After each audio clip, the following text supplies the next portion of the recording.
Hello YouTube. In this video I want to talk about compound movements and why they are so important for natural lifters. So first let me start by saying that when I talk about compound movements, I don't mean only the big three: squat, bench and deadlift. Any movement that involves several articulations and is going to recruit a large amount of muscle is a compound movement. So a dip is a compound movement. Push-ups are compound movements. What are not compound movements are what bodybuilders and the fitness world refers to as isolation movements. I will be making videos about the terms because in truth there is no such thing as an isolation movement. You cannot isolate a muscle. There's always going to be some other muscles that work in unison with it. But in a sense, you can make it so that one muscle gets much more work than the others.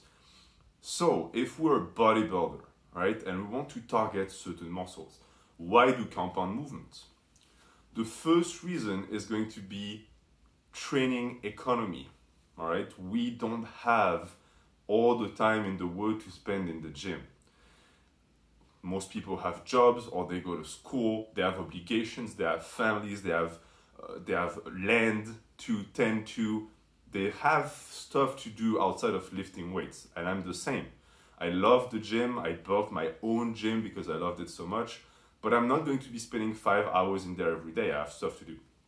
So doing compound movements is going to save you time. Instead of doing an isolation movement for the chest, another one for the tricep, for the 3 heads of the tricep, for the shoulder, the 3 heads of the shoulder, just do bench. You just save time. And the argument saying, oh, well, you're not working certain muscles as much, then yeah, of course. But we're bodybuilders. What we're going to do is, as I've explained in my own program, so you can go and watch these videos, you start with the bench and then you follow up with a bunch of exercises that are going to target certain parts of the muscles that you believe did not get enough love. This is the beauty of body part splits. If you do them intelligently and correctly, it's going to be the most effective way as a natural bodybuilder to grow. In a sense, upper body and push-pull legs are the same if you do them properly, but I still prefer splits because it makes more sense in my opinion. So what you're going to be end up doing as a natural bodybuilder is you're going to find a select number of compound movements that you believe are going to help you activate the most amount of muscles, move the most amount of weight, and warm up the muscles for all the volume that's going to follow.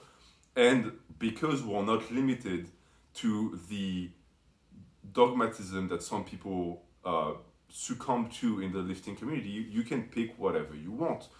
I picked bench, squat, and deadlift just because these work the best for me, but you're not limited to them. You can pick whatever you want. If you want something for the chest, there are multiple type of compound movements that are going to activate the chest and the musculature of the shoulders and the arms. It's the same for the legs and it's the same for the back. Now, I think personally that the reason why people tend to raise an eyebrow when they see a bodybuilder do compound movements, especially the big three, is because powerlifting has done a good job at putting their stamp on the big three and they pretty much own it now. I'll make a video about it because I want to reclaim it. It doesn't belong to them.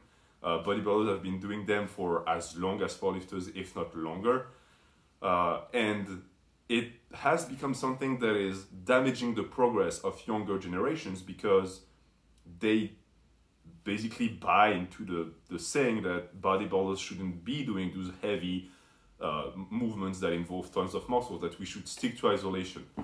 Well, this is the reason why you end up with people who don't have impressive physiques, because isolation movements will not allow you to move as much weight. And what matters at the end of the workout is the amount of weight you moved in total.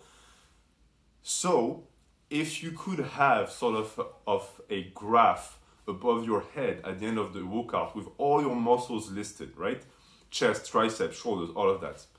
What you want is to have the highest number at the end of each session without suffering injuries and without overreaching to the point that you cannot recover from those numbers for the next time you train the same body parts. Now, how can you rack up high numbers in a record amount of time without hurting yourself? Compound movements, because you are going to recruit so many muscles at once that you can move much more weight, and you can move much more weight for much more reps, and also you recover faster in between sets. If you do a very heavy burnout set of skull crushers, your long head is going to be toast and you're going to lose reps every time you go in. But if you do a bench press, because so many muscles are activated, if you are smart and you know your body, you will be able to go in and get very similar amount of reps for every single set, and you're going to be able to move a ton of weight. This is why I believe that compound movements are critical for natural bodybuilders.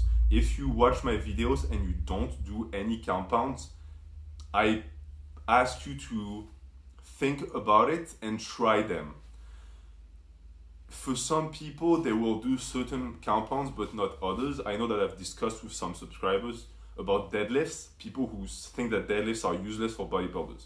I've sort of already explained my position on this. I personally think that as far as overall hypertrophy for the posterior chain, nothing beats deadlifts. Even though it's only a positive and there's no stretch at the bottom, all of that, for bang for your buck exercises with deadlift, as I told someone on the channel, I think it was Sam, I can get in and out of doing deadlifts in 40 minutes and do a top set in the mid 400s, which is going to result in a ton of poundage moved, and then I can go and target certain muscles of my back. It saves me so much time. If I had to do the same amount of work for my posterior chain without deadlifts, it would slap another 2 hours on my training, and I just can't afford it because I already train 3 hours a day and I work 9 hours a day. I need to be able to also recover from all of that work. So 2 hours is going to really damage my recovery, especially if I apply the same logic for every compound. If I were to replace every compound movement in my training right now with isolation movements, I would be training easily 4 to 5 hours a day, and that's just not gonna happen. So this is my mentality. This is why I do compound movements. This is why I think you should be doing compounds as well. Try them out, pick what works for you, play with your stances. But for me, a full range of motion that involves a lot of articulation and joints at the same time is going to be beneficial for the amount of weight you moved. So it's going to boost your hypertrophy. And I also think that your body is going to boost the amount of hormones it produces just by virtue of you moving such amounts of weight. That's bro science. I don't think it's ever been proven. But for me, I know that heavy squats, heavy deadlifts, I've always felt like it boosted my ability to put on muscle much more than something like the overhead press, which you move much less weight on. But that's basically what I think. So please let me know in the comments how you feel about compound movements. Which compounds are your favorite for natural hypertrophy? And I will see you soon. Have a good day.